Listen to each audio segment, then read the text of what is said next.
Assalamualaikum warahmatullahi wabarakatuh. Innal hamdalillah nahmaduhu wa nasta'inuhu wa nastaghfiruh wa na'udzu billahi min shururi anfusina wa min sayyiati a'malina may yahdihillahu fala mudhillalah wa may yudlil fala hadiyalah. Asyhadu an la ilaha illallah wahdahu la syarikalah wa asyhadu anna Muhammadan abduhu wa rasuluh. Amma ba'du. Alhamdulillah, kita panjatkan syukur pada Allah Subhanahu wa taala kerana dengan rahmatnya, dengan hidayah daripada Allah Subhanahu wa taala, kita dapat berkumpul bersama-sama pada hari ini untuk kita solat fardu maghrib secara berjemaah. Dan insya-Allah antara waktu maghrib dan isyak ni kita akan dengar beberapa hadis Nabi sallallahu alaihi wasallam, beberapa ayat Al-Quran. Dan tuan-tuan, insya-Allah pada malam ni saya nak berkongsi dengan tuan-tuan tentang satu bab yang biasa kita dengar, tetapi elok untuk kita segarkan kembali ingatan kita tentang apa yang selama ni kita telah belajar. Saya yakin tuan-tuan, ibu-ibu, bapa-bapa di hadapan saya dah selama ni sejak muda sampai sekarang dah banyak dah belajar tentang doa.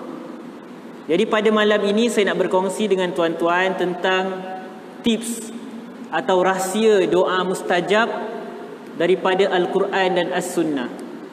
Mungkin ramai orang bercakap tentang bagaimana kita mahukan agar doa kita diterima oleh Allah Subhanahu wa taala. Pelbagai jenis rahsia, pelbagai jenis tips diberikan, tetapi hakikatnya tips yang terbaik ialah apa yang diajar oleh Nabi sallallahu alaihi wasallam. Apa yang disebutkan di dalam Al-Quran, kerana itulah yang datang daripada Allah Subhanahu wa taala.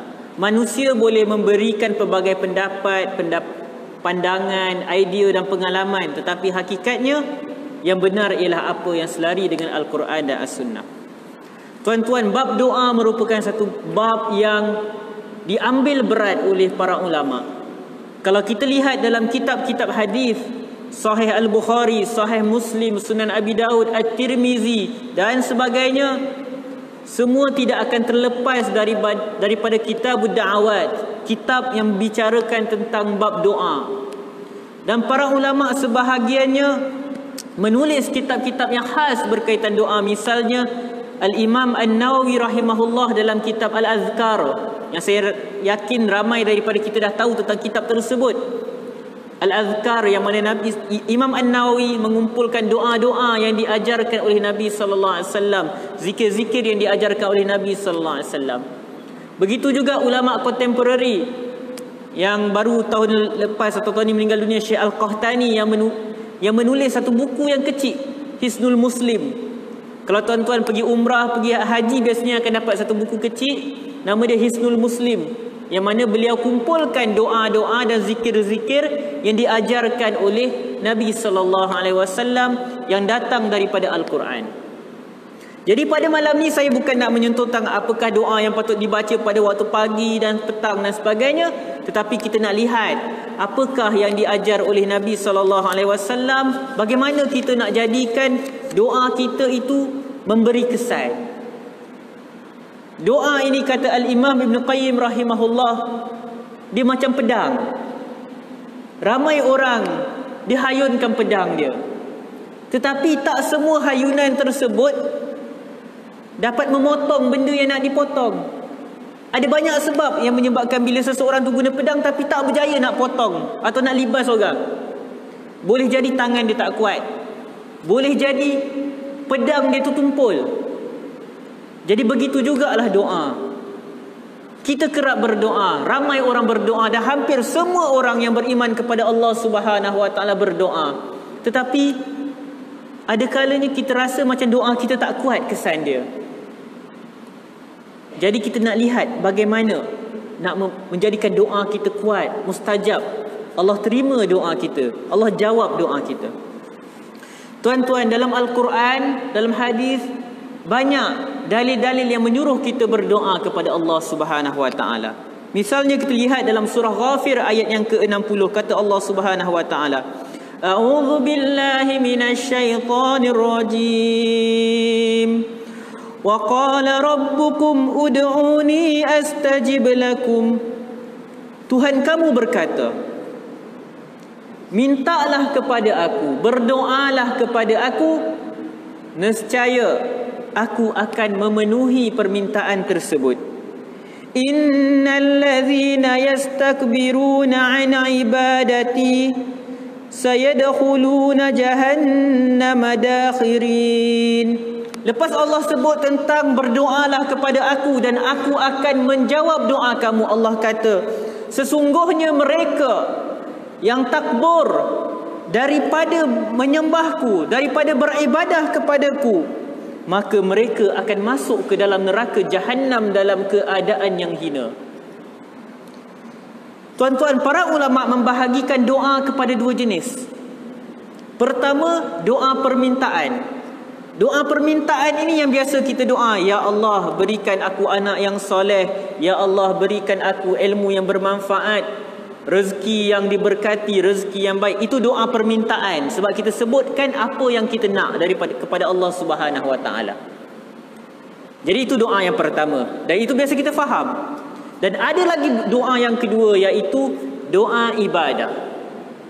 Hakikatnya doa permintaan dan doa ibadah ini dua-dua ibadah, tetapi ulama bahagikan supaya kita nampak bahawa doa ni bukan sekadar kita lafaz dengan mulut sahaja.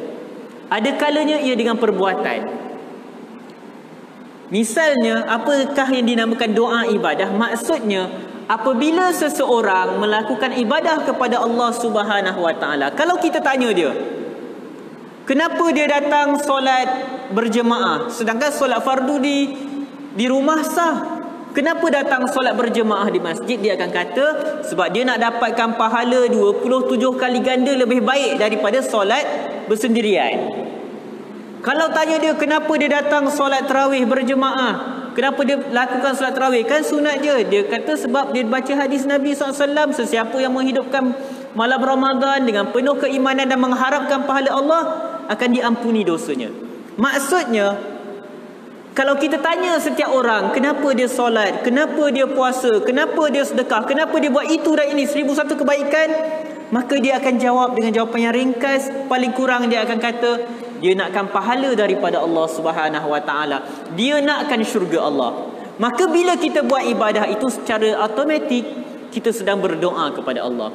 Bila kita puasa, kita sedang berdoa pada Allah. Bila kita masukkan duit ke dalam tabung masjid, walaupun RM1, kita sedang berdoa pada Allah supaya Allah terima amal kita dan berikan pahala kepada kita.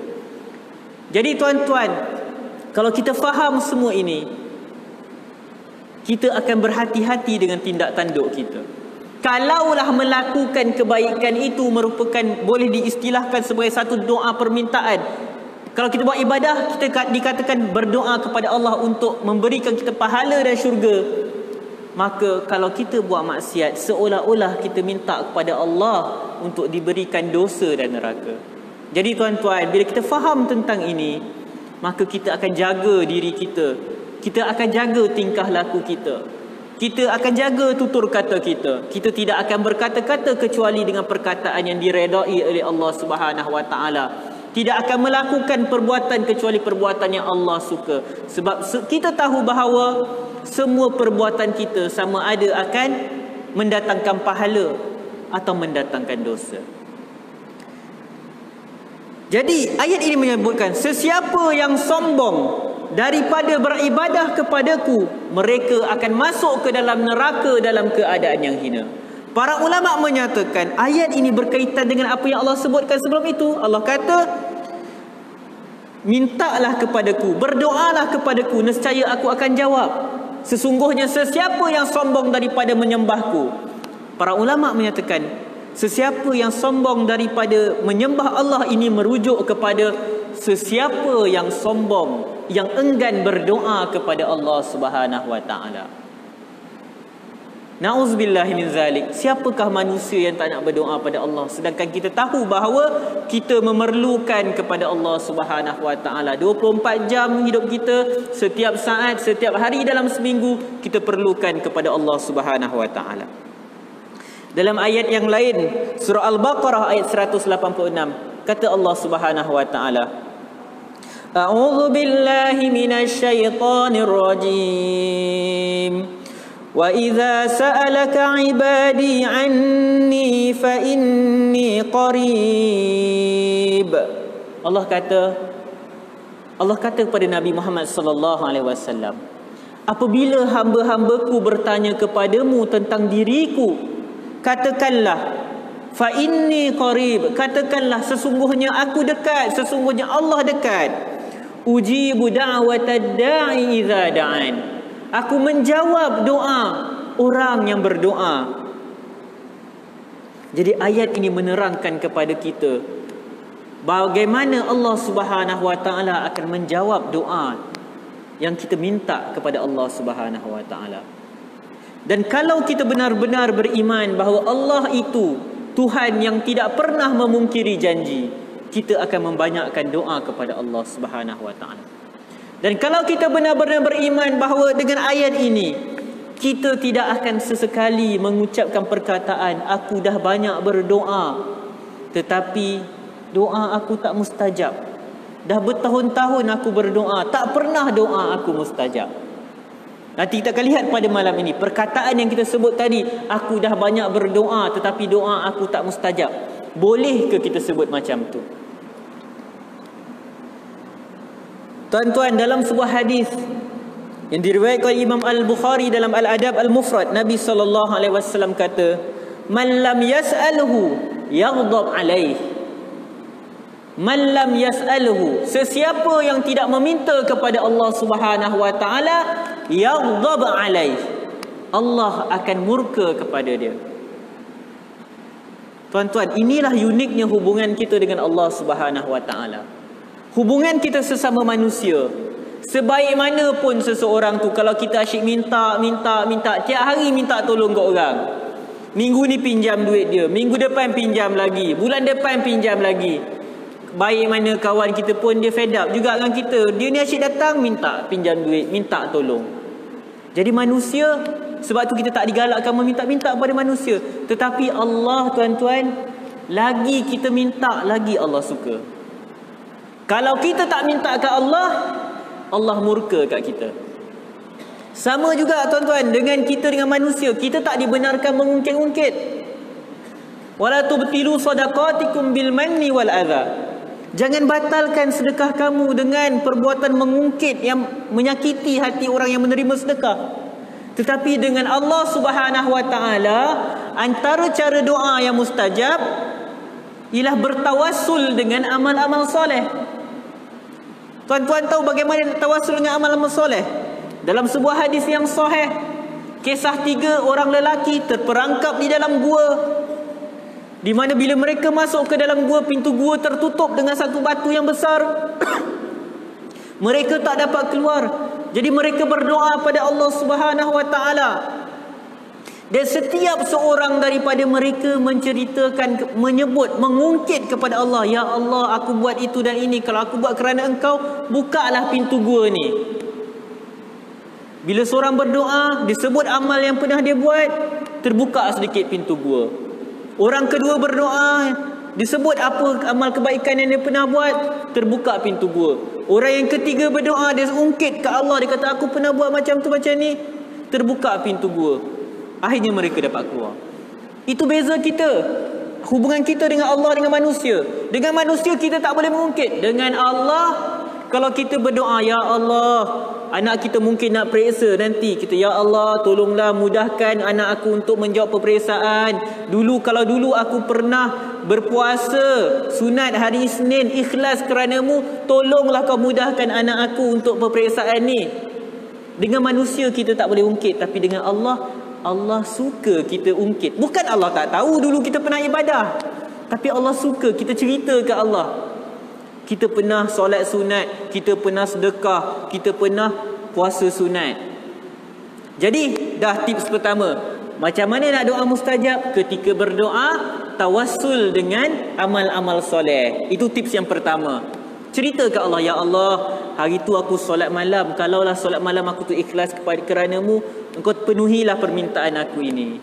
Jadi tips pertama, tawassul dengan amal soleh. Tips yang kedua, bertawassul dengan nama-nama Allah Subhanahu wa taala. Allah Subhanahu wa taala sebut walillahil asmaul husna fad'uhu biha. Allah memiliki nama-nama yang indah. Maka fad'uhu biha, berdoalah dengan nama-nama tersebut.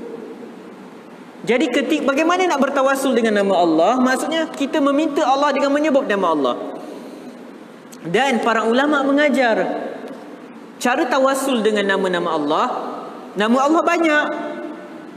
Jadi kita pilih nama Allah Subhanahu wa taala yang sesuai dengan permintaan kita.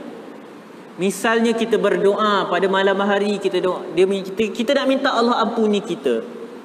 Sebab nama Allah banyak, tetapi bukan semua nama ni sesuai dengan permintaan kita. Kita nak minta keampunan, kita nak sebut nama Allah yang mana? Kita sebutlah nama Allah, Ya Rahman, Ya Rahim, Ya Ghafur, yang Maha Pengampun, Ya Tawwab, yang Maha menerima taubat. Ampunilah aku. Itu maksudnya tawassul dengan nama Allah. Kalau kita nak minta murah rezeki, kita doa pada Allah, Ya Razzaq, Ya Wahhab, murahkanlah rezeki aku. Jadi bertawassul dengan nama Allah dengan memilih nama Allah Subhanahu wa taala yang sesuai dengan permintaan kita. Jangan pula kita nak minta murah rezeki, kita pergi gunakan nama Allah yang tak sesuai. Misalnya ada nama Allah yang berbunyi Al-Mutakabbir, yang kalau kita terjemahkan macam bunyi yang maha sombong. Maksudnya Allah yang maha besar. Kenapa Allah berhak untuk sombong? Sebab tak ada siapa lagi besar daripada Allah. Tapi kalau kita nak doa, Ya Allah ampuni aku, sesuai tak nama tu? Tak sesuai. Sebaliknya Al-Mutakabbir tu kita gunakan waktu berdoa. Misalnya orang Islam dizalimi seluruh dunia, kita kata, Ya Allah, kau musnahkanlah orang-orang yang menzalimi umat Islam. Ya Muntaqim, kau musnahkanlah orang-orang yang menzalimi umat Islam. Jadi pilih nama Allah yang sesuai dengan permintaan kita. Al-Imam Sufyan Ats-Tsauri menyatakan, wahai Tuhan, yang mana hamba yang paling dia cintai ialah sesiapa yang banyak meminta kepadanya. Wahai Tuhan, yang mana hamba yang paling dirmukai ialah yang tidak meminta kepadanya. Tidaklah hal ini berlaku kepada selain Engkau, wahai Tuhan. Imam Sufyan Ats-Tsauri menyebutkan hakikat hubungan kita dengan Allah Subhanahu wa taala. Al-Imam Ibn Katsir rahimahullah dalam tafsirnya, Tafsir Al-Quranil Azim, menukilkan satu syair berkaitan doa. Dia kata, La tatlubanna bunayya Adam hajatan. Janganlah meminta kepada anak Adam sesuatu hajat. Wasalillazi abwabuhu la tughlaq. Sebaliknya mintalah kepada yang pintunya tak pernah tertutup, yakni Allah Subhanahu wa taala. Allahu yaghdabu in tarakta su'ala. Allah murka kalau engkau meninggalkan daripada berdoa kepadanya. Wa bunayya Adam hina yus'alu yaghdab. Sedangkan anak Adam pula bila diminta kat dia, mereka marah. Orang bila diminta marah, tapi Allah bila kita minta, Allah sayang kat kita. Tadi kita dah bincangkan dua tips doa mustajab, iaitu tawassul dengan amal soleh, kedua tawassul dengan nama-nama Allah Subhanahu wa taala. Yang ketiga, dan ini penting, bersangka baik dengan Allah. Kat sinilah yang saya nak sebutkan tentang isu, bolehkah kita kata aku dah banyak berdoa tapi Allah tak terima doa aku? Kenapa kita kata macam tu? Allah tak terima doa aku. Sebab kita tak faham macam mana Allah menerima doa seseorang. Dalam sebuah hadis yang sahih, Nabi SAW bersabda 3 hari sebelum kewafatan baginda SAW, Nabi kata, La yamutanna ahadukum illa wa huwa yuhsinu billahi dhann. Janganlah salah seorang daripada kamu mati kecuali dalam keadaan dia bersangka baik kepada Allah Subhanahu wa taala. Dalam sebuah hadis qudsi, hadis tadi hadis sahih riwayat Imam Muslim. Dalam sebuah hadis qudsi, Allah berkata, Ana inda zanni abdi bi. Aku berada pada persangkaan hamba-Ku kepada diriku. wa ana ma'ahu idza da'ani, aku bersamanya apabila dia berdoa kepadaku. Jadi hadis ini mengajar kita untuk bersangka baik dengan Allah Subhanahu wa taala. Nabi SAW menyebutkan, yustajabu li ahadikum ma lam ya'jal yaqul. Nabi SAW kata, akan dijawab, akan dimustajabkan doa salah seorang daripada kamu selagi mana dia tidak tergesa-gesa. Apakah ciri orang yang tergesa-gesa ketika berdoa? Yang gopoh gapah. Orang yang gopoh gapah inilah yang akan kata, aku dah banyak doa tapi Allah tak terima doa aku. Kata Nabi SAW, orang yang tergesa-gesa dalam berdoa ni kata apa? Da'autu falam yustajabli. Aku telah berdoa kepada Allah Subhanahu wa taala, tetapi Allah tak jawab doa aku. Allah tak terima doa aku. Hadis sahih Imam Al-Bukhari. Jadi tuan-tuan, salah untuk kita kata macam tu. Aku dah berdoa tetapi Allah tak terima doa aku. Bahkan kata-kata ini menunjukkan kita mempunyai persangkaan buruk kepada Allah Subhanahu wa taala. Kenapa kita ada sangka buruk begini? Masalah kita ialah kita menyangka doa yang mustajab itu, apabila kita minta A, kita dapat A. Minta B, dapat B. Kita kena ingat tuan-tuan. Saya ingatkan diri saya, tuan-tuan semua, ibu-ibu, bapa-bapa, berdoa kepada Allah ini hendaklah dengan kerendahan diri. Kita sedang meminta. Kita bukan sedang memberi arahan kepada Allah. Arahan lain. Misalnya Allah bagi arahan kat kita solat subuh 2 rakaat. 2 rakaat lah kita buat. Kita tak boleh buat 1, tak boleh buat 3. Bila arahan, maka sebagaimana diarahkan itu yang kita kena buat. Sekarang tuan-tuan, kita tengah bagi arahan kepada Allah ke? Bukan. Kita tengah minta. Kita tengah mengemis ke Allah Subhanahu wa taala. Walillahi masalul a'la. Bagi Allah perbandingan tinggi. Cuma saya nak bagi kita faham apa perasaan kita. Kalau ada orang datang meminta kat kita, dia minta pengemis misalnya, lepas tu kita bagi RM5 kat dia, dia kata RM5 je, mana cukup nak makan. Seolah-olah dia bagi arahan kat kita pula. Saya nak tunjukkan bagaimana adab bila meminta. Bila kita minta kat orang, adakah kita perlu persoalkan bila dia bagi benda yang kita tak nak, kita minta dia tak bagi tapi dia bagi benda lain? Adakah kita kena persoal? Tak. Sebab kita sedang mengemis. Kalau dengan manusia kita tak boleh buat macam tu, kita minta, misalnya kita minta kat mak ayah kita satu benda. Seorang anak dia minta kat ayah dia, kalau dapat apa peperiksaan yang ada sekarang saya tak ingat yang dah masuk belum, tapi maksudnya contohlah kalau UPSR dia dapat straight A, dia nak basikal, bapak dia tak belikan dia basikal, bapak dia belikan benda lain. Misalnya bapak dia tak belikan dia basikal, tapi bapak dia bawa dia pergi umrah. Bagi budak-budak pergi umrah dia tak rasa apa, dia nak basikal, basikal ajak tu. Patut ke si anak tu mungkin, kenapa bapak bawa saya pergi umrah, saya nak basikal ajak, saya dapat straight A, bapak patut bagi apa yang saya minta. Tak beradab. Kalau dengan manusia kita kena beradab macam tu, dengan Allah lebih kita kena beradab. Allah tak kedekut tuan-tuan. Tetapi kita yang tak faham bagaimana Allah jawab doa kita.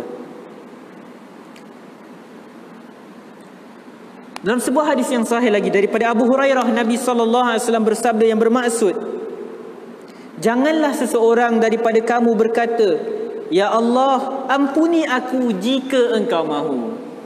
Kadang-kadang kita doa pada Allah, ya Allah bagilah aku perkara ini kalau kau nak bagi. Jangan. Kita minta kepada Allah, ya Allah ampuni aku. Dengan penuh ketegasan kita minta, ya Allah ampuni aku. Jangan sebut kalau kau nak. Seolah macam kita tak yakin dengan Allah Subhanahu wa taala. Sebab kita disuruh yakin dengan Allah Subhanahu wa taala. Sebaliknya Nabi SAW kata, bersungguh-sungguhlah dalam berdoa. Nabi SAW bersungguh-sungguh. Jangan ada perkataan yang menunjukkan keraguan kita kepada Allah Subhanahu wa taala. Dalam hadis riwayat Imam Ahmad daripada Abu Sa'id Al-Khudri radhiyallahu anhu, Nabi SAW bersabda, "Ma min muslim yad'u bida'watin," tidaklah ada seorang muslim yang berdoa dengan satu doa, laisa fiha ithmun, yang mana doa itu tidak mengandungi dosa, wala qati'atur rahim, yang mana doa itu tidak mengandungi unsur-unsur memutuskan silaturahim, illa a'tahu Allahu biha. Tak ada seseorang yang berdoa yang mana isi kandungan doa dia bukanlah satu benda yang haram atau memutuskan silaturahim, melainkan Allah akan memberikan kepadanya. Allah akan jawab doa dia. Tetapi bagaimana? Illa a'tahu Allahu biha ihda thalathin. Allah akan buat salah satu daripada 3 perkara ni. Maksudnya ada 3 cara Allah menjawab doa kita. Pertama, imma an tu'ajjala lahu da'watuhu, sama ada Allah Subhanahu wa taala akan menyegerakan jawapan kepada doanya. Maksudnya dia minta terus dapat. Dia dapat apa yang dia nak. Misalnya dia nak naik pangkat, Allah bagi dia naik pangkat. Dia dapat exactly sama macam yang dia minta. Wa imma ayyudakhiraha lahu fil akhirah, ataupun ditangguhkan ke hari akhirat. Ini yang penting kita faham, tuan-tuan. Kadang-kadang kita doa, ya Allah, kita nak naik pangkat, nak bagi jadi kaya, 1001 permintaan kita kepada Allah, tetapi kita tengok satu pun tak dapat. Lalu kita rasa doa kita tak mustajab. Itu menunjukkan kita tak faham. Boleh jadi Allah simpan doa kita tu untuk dibalas pada hari akhirat nanti. Pada hari yang mana kita sangat memerlukan kepada pertolongan daripada Allah. Hari yang tidak ada sesiapa yang dapat membantu kita. Hatta para nabi nak memberi syafaat pun kena dapat keizinan daripada Allah.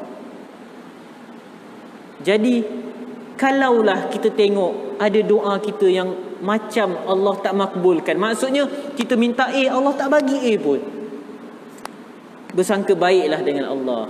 Allah sedang boleh jadi menangguhkannya ke hari akhirat untuk memberikan kita ganjaran yang lebih besar. Atau cara yang ketiga, wa imma ay yasrifa anhu minas su'i mislaha, ataupun Allah menjawab doa tersebut dengan cara Allah menghilangkan, mengalihkan keburukan daripada diri orang yang berdoa tersebut.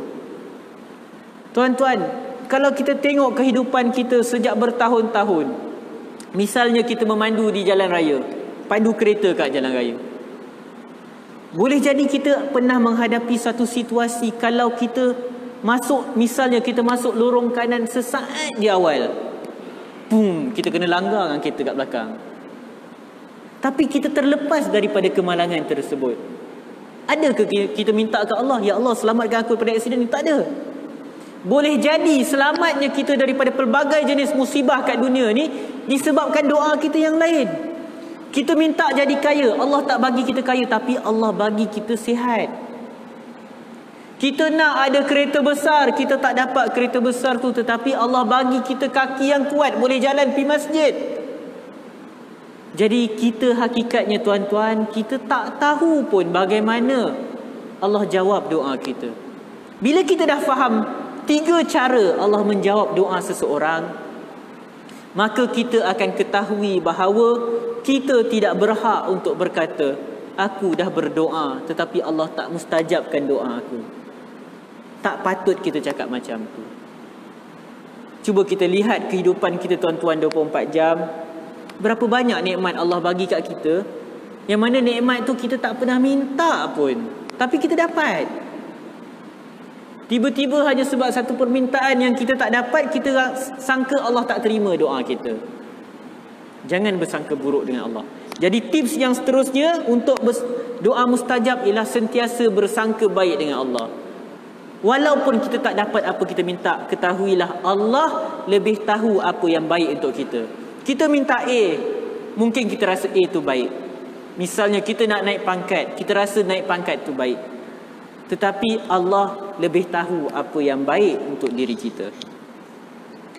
Tips yang keempat, Kita dah sebut 3 tips. Pertama, tawasul dengan amal soleh, dengan nama Allah, bersangka baik dengan Allah. Yang keempat, mendoakan orang lain tanpa mereka tahu. Dalam sebuah hadis yang sahih riwayat Imam Muslim daripada Ummu Darda, Nabi SAW bersabda, "Man da'a li akhihi bi zahril ghaib." Sesiapa yang mendoakan saudaranya dalam keadaan saudaranya tak ada dekat situ, maksudnya saudara dia tu tak tahu pun dia berdoa kepada untuk dirinya, maka malaikat akan berkata, "Qala al-malakul muwakkal bihi amin walaka bimithli." Malaikat yang ada akan menyatakan amin, dan untuk engkau semisal yang engkau doa tu. Kita minta, ya Allah, murahkanlah rezeki jiran kita. Janganlah pergi bagi tahu dia. So hadis ni sebut sesiapa yang mendoakan orang tanpa orang tu tahu. Janganlah malam ni kita doakan jiran kita, esok kita pergi WhatsApp dia, kau doakan aku malam tadi aku doakan kau. Jangan. Sayang kalau kita bagi tahu. Bukanlah maksud doa tu tak mustajab langsung, tetapi nanti tak berapa kuatlah doa tersebut. Jadi jangan bagi tahu orang kita doakan dia. Nanti malaikat akan aminkan dan menyatakan untuk engkau juga seperti apa yang kau minta untuk saudara kau tadi. Al-Imam An-Nawawi rahimahullah dalam syarah Sahih Muslim menyatakan, "Walau da'a li jumlatil muslimin faz-zahir husuluha aidan." Kata Imam An-Nawawi, kalau kita mendoakan secara umum untuk semua orang Islam, ya Allah, ampunilah dosa yang kita biasa doakan, Allahumma ufirli zunubi wali walidayya warhamhum kama rabbayana shira wali jami'il muslimina wal muslimat. Ampunilah juga dosa semua orang Islam. Kita tak bagi tahu pun, ramai orang tak tahu kita doakan supaya Allah ampuni mereka. Maka kata Imam An-Nawawi, kita doa ni pun termasuk juga dalam yang kita masukkan. Maksudnya malaikat akan aminkan dan mendoakan agar kita pun mendapat keampunan daripada Allah Subhanahu wa taala. Kata Imam An-Nawawi lagi, sebahagian ulama salaf ni maksud ulama generasi awal, apabila mereka mahu berdoa untuk diri mereka, mereka akan mendoakan kepada saudara mereka dengan permintaan yang mereka mahu untuk diri mereka. Jadi jangan lupa doakan saudara-saudara kita, anak kita, adik-beradik kita, jiran kita. Kalau ada jiran kita yang bukan Islam, orang Hindu ke, orang Buddha ke, Kristian, doakanlah kepada dia, ya Allah, berilah hidayah kepada dia. Mana tahu dengan doa kita dia dapat masuk Islam, ataupun paling kurang kalau dia tak masuk Islam pun malaikat aminkan, Allah tambah hidayah pada diri kita. Kita ni tuan-tuan, walaupun kita dah Islam, dah beriman, kita sentiasa perlukan petunjuk Allah Subhanahu wa taala. Sentiasa perlukan hidayah Allah Subhanahu wa taala. Jadi cara dia, doakan hidayah kepada orang lain, insya-Allah hidayah petunjuk daripada Allah kepada diri kita akan bertambah. Yang seterusnya, tips doa mustajab yang seterusnya, iaitu melakukan amar ma'ruf nahi mungkar. Maksudnya mengajak orang berbuat kebaikan dan melarang orang daripada melakukan kejahatan. Kita nampak macam tak ada kaitan dengan doa, tetapi ini yang ada dalam hadis Nabi SAW. Kata Nabi SAW dalam sebuah hadis riwayat Imam At-Tirmizi, hadis hasan, Nabi SAW bersabda, "Wallazi nafsi biyadihi la ta'murunna bil ma'ruf wa la tanhawunna 'anil munkar." Kata Nabi SAW, demi Allah, sama ada kamu menyuruh melakukan kebaikan dan mencegah kemungkaran, atau la yushikannallah wa ayyab'atsa 'alaikum iqaban minhu. Kamu mesti buat amar ma'ruf nahi mungkar, mesti suruh orang buat baik dan tinggalkan kemungkaran, atau pasti Allah akan menghantar hukuman kepada kamu. Kemudian kamu berdoa, thumma tad'unahu fala yustajabu lakum. Kalau kamu tak buat amar ma'ruf nahi mungkar, kamu berdoa pada Allah Subhanahu wa taala, Allah tak terima doa kamu. Jadi tuan-tuan, Antara tips mustajab doa ialah ajak orang buat baik. Sudah pasti yang paling penting keluarga kita dulu. Kalau kita ada anak-anak, bawa anak ke masjid, tanya dia dah solat ke belum. Kalau isteri kita tanya dia dah solat ke belum. Ajak dia mengaji, tanya dia dah baca Quran ke belum hari ni. Kalau kita ada jiran, kita nampak anak jiran buat benda tak senonoh, yang perempuan tak tutup aurat, yang laki kita nampak budak sekolah dah isap rokok, kita tegur. Itu amar ma'ruf nahi munkar. Dan itu merupakan salah satu cara agar doa kita diterima oleh Allah Subhanahu Wa Taala. Dah masuk waktu ke tuan? Okey, insya-Allah.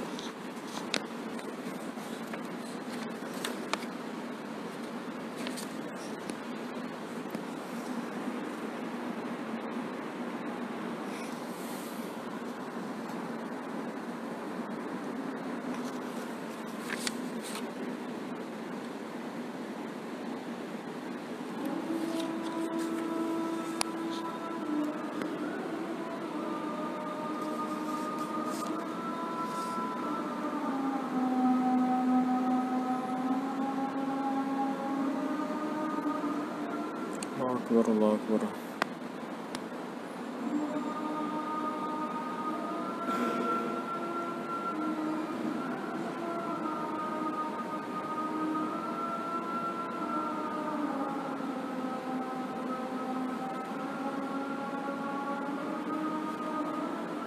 Allah Akbar, Allah Akbar.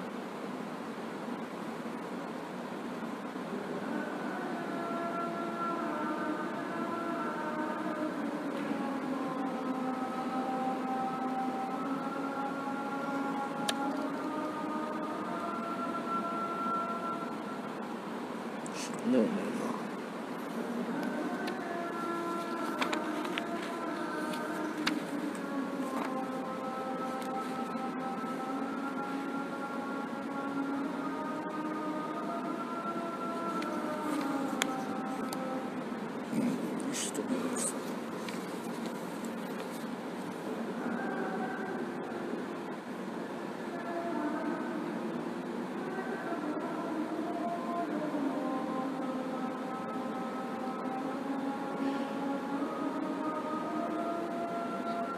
Asyhadu anna Muhammadar Rasulullah.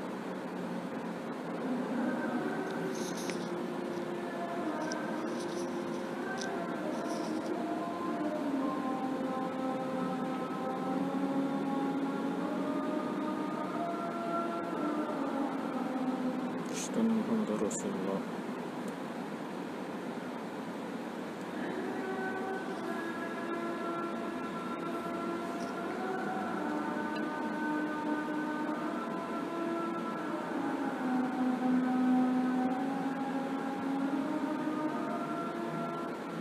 Allah Ta'ala.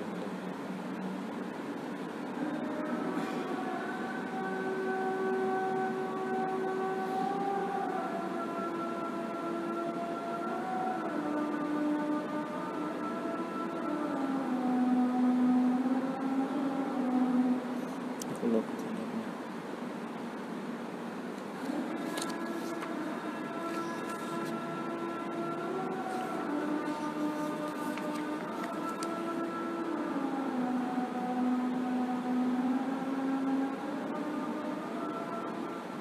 La haula wa la quwwata illa billah.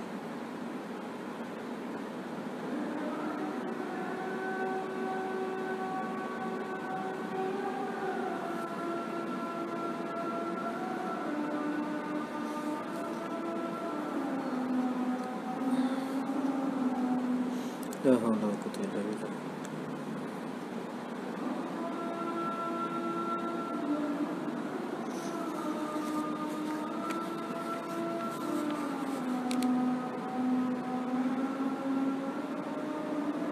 Allah Akbar, Allah.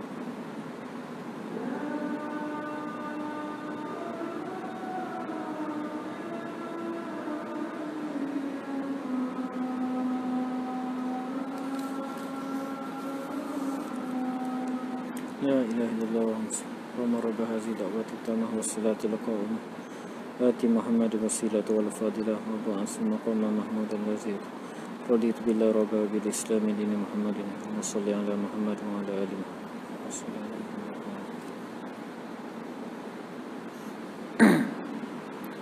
Bismillahirrahmanirrahim. Jadi kita sambung pada beberapa tips lagi. InsyaAllah ada 2 tips lagi. Tips doa mustajab yang seterusnya, menjauhi perbuatan-perbuatan haram. Dalam sebuah hadis yang sahih diriwayatkan oleh Imam Muslim, Nabi SAW bersabda, wahai semua manusia, sesungguhnya Allah itu baik dan dia tidaklah menerima kecuali sesuatu yang baik juga. Kemudian hadis ini panjang. Lalu Nabi SAW menceritakan tentang seorang lelaki yang dalam keadaan bermusafir jauh, keadaannya kusut masai, diselaputi debu. Dia menadah tangan ke langit dan menyebut, wahai Tuhan, wahai Tuhan. Sedangkan makanannya haram, minumannya haram, pakaiannya haram. Lalu bagaimana mahu diterima doanya disebabkan keadaan dia begitu? Jadi antara penyebab yang menghalang doa kita atau yang melemahkan kekuatan doa kita ialah perlakuan maksiat yang kita lakukan. Ini bukanlah bermaksud orang yang berdosa tak berhak untuk berdoa. Jangan salah faham. Ada orang dia tak nak berdoa sebab dia rasa diri dia kotor, dia tak layak berdoa. Tak. Kullu bani Adam khatta'un wa khairul khatta'in tawwabun. Setiap anak Adam berdosa dan sebaik-baik orang yang berdosa ialah orang yang bertaubat. Cuma kita bercakap tentang kekuatan doa.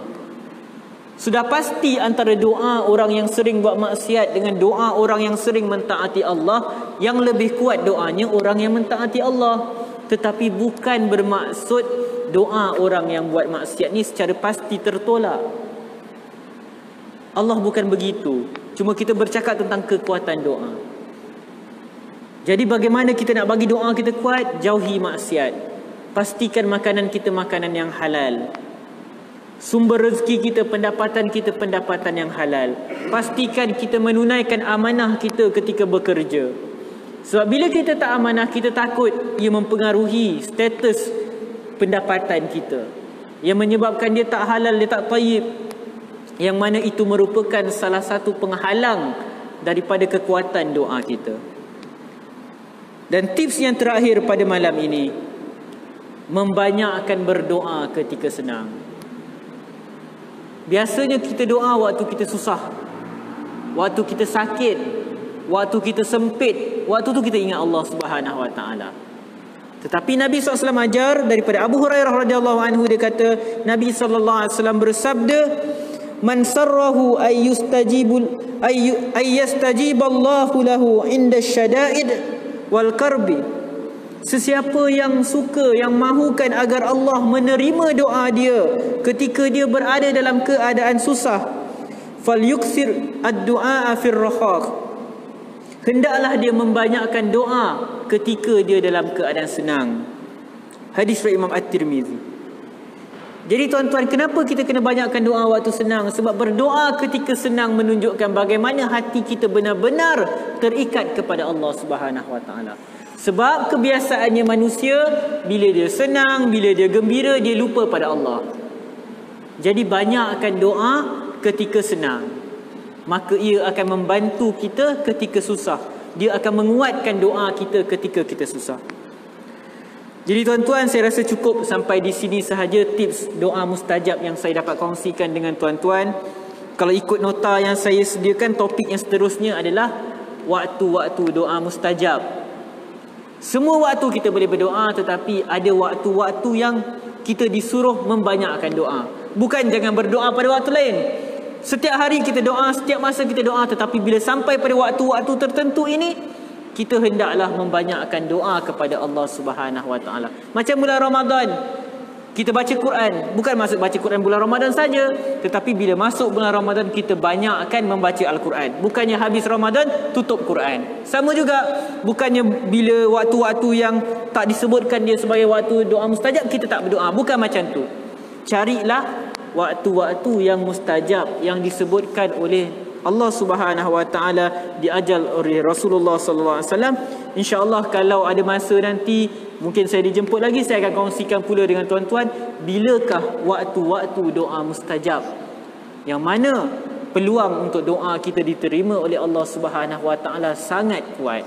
Waktu lain pun Allah terima doa kita, apatah lagi pada waktu-waktu yang spesifik ini. Subhanakallahumma wa bihamdika asyhadu an la ilaha illa anta astaghfiruka wa atubu ilaik. Assalamualaikum warahmatullahi wabarakatuh.